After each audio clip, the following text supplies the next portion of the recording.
অবশেষে জাতীয় স্বীকৃতি পেলেন বলিউড বাদশাহ শাহরুখ খান।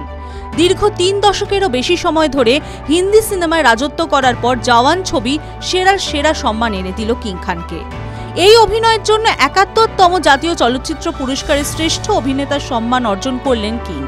অ্যাটলি পরিচালিত এই ছবি 2023 সালের অন্যতম ব্লকবাস্টার, যা দেশের বুকে প্রায় 640 কোটি টাকার ব্যবসা করেছিল এবং বিশ্বে 1000 কোটি ছাপিয়েছিল বক্স অফিস কালেকশন।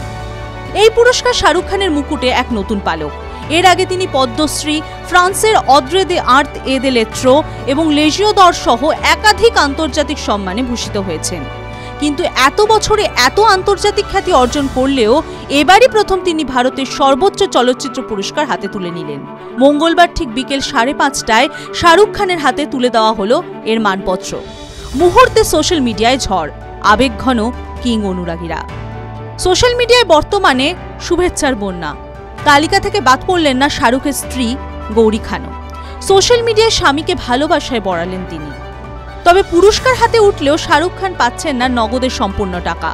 নগদ অর্থ ভাগ করে নিতে হচ্ছে তাকে, কারণ শ্রেষ্ঠ অভিনেতার পুরস্কার এই বিভাগে 2023 সালে বিজেতা 2 অভিনেতা বিক্রান্ত ম্যাসির সঙ্গে, যিনি 12th ফেল ছবিতে অনবদ্য অভিনয় করেছেন, তিনিও শাহরুখের সঙ্গে একই পুরস্কার পেলেন।